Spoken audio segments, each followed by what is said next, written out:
દુનિયા જેવી આપણે વિચારીને મોટી થઈ છે એવી નથી. દુનિયા લાગણીઓથી નથી ચાલતી. દુનિયા ન્યાયથી નથી ચાલતી. દુનિયા વેલ્યુથી ચાલે છે.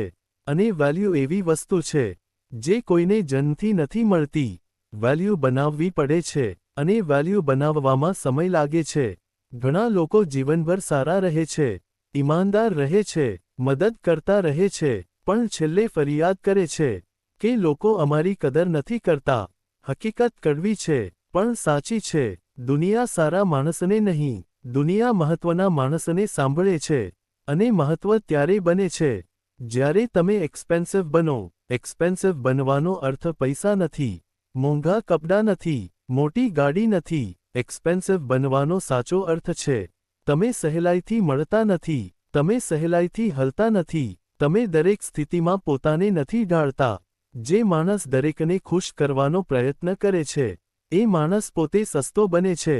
જે માણસ પોતાની શરતો પર જીવે છે એ માણસ મોંઘો બને છે. આ વાત ઘણા લોકોને કડવી લાગશે, પણ મેકિયાવેલિયન વિચારધારા એ જ કહે છે. લોકો તમારી નીતિ નહીં જુએ, લોકો તમારી સ્થિતિ જુએ છે. લોકો તમને કેટલો કંટ્રોલ કરી શકે છે એના પરથી તમારી કિંમત નક્કી કરે છે. જો તમે તરત જવાબ આપો છો, જો તમે દરેક ફોન ઉઠાવો છો, જો તમે દરેક બોલાવે ત્યાં પહોંચી જાઓ છો, તો લોકો તમને જરૂરી નહીં પણ ઉપલબ્ધ માનવા લાગે છે. અને ઉપલબ્ધ માણસ ક્યારેય એક્સપેન્સિવ નથી ગણાતો. એક્સપેન્સિવ માણસ પસંદગી કરે છે. તે દરેક જગ્યા પર નથી જતો, તે દરેક ચર્ચામાં ભાગ નથી લેતો, તે દરેક વાતનો જવાબ નથી આપતો. ઘણા લોકો આને ઘમંડ સમજે છે, પણ હકીકતમાં આ સેલ્ફ રિસ્પેક્ટ છે. મૌન એક્સપેન્સિવ માણસનું સૌથી મોટું હથિયાર છે. સસ્તો માણસ વધારે બોલે છે, વધારે સમજાવે છે, પોતાને સાબિત કરતો રહે છે.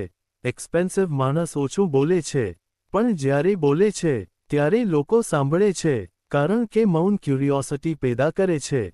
લોકો વિચાર કરે છે, આ માણસ કેમ ઓછું બોલે છે, એને શું ખબર હશે. અને જે માણસ વિશે લોકો વિચાર કરે છે એ માણસ ક્યારેય નાનો નથી ગણાતો.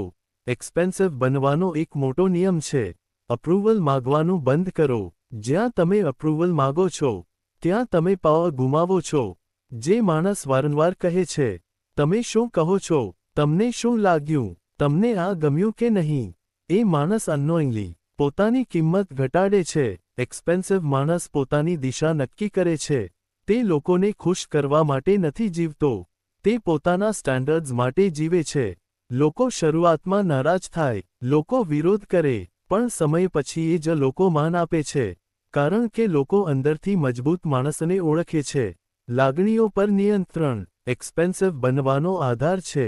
જે માણસ ગુસ્સામાં બોલે છે, જે માણસ ઉતાવળમાં જવાબ આપે છે, જે માણસ તરત રિએક્ટ કરે છે, એ માણસ કંટ્રોલમાં નથી રહેતો.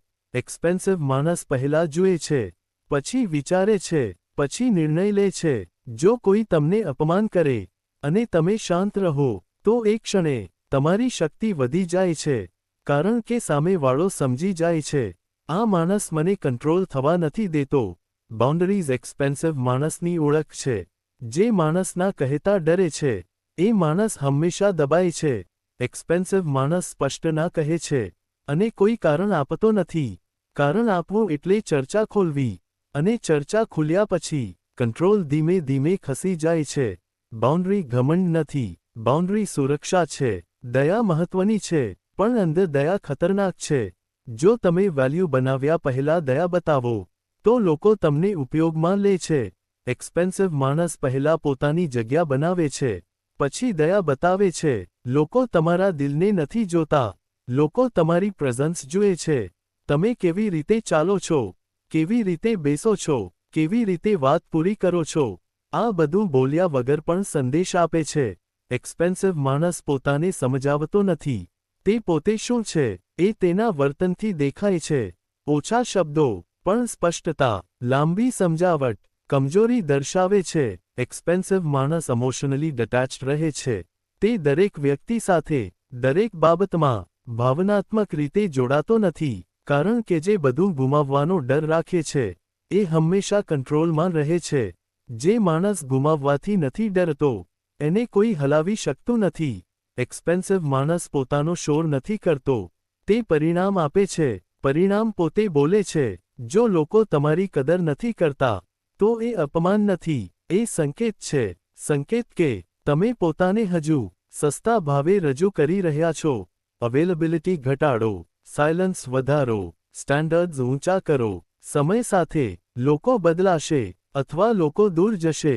બંને સ્થિતિમાં તમે જીતશો, કારણ કે એક્સપેન્સિવ માણસ એકલો પણ મજબૂત હોય છે. આગામી સમયમાં જે માણસ કામ છે એ સૌથી ડેન્જરસ છે, જે માણસ સાયલન્ટ છે એ સૌથી પાવરફુલ છે, અને જે માણસ એક્સપેન્સિવ છે તેને દુનિયા ઇગ્નોર નથી કરતી, દુનિયા તેને ફોલો કરે છે.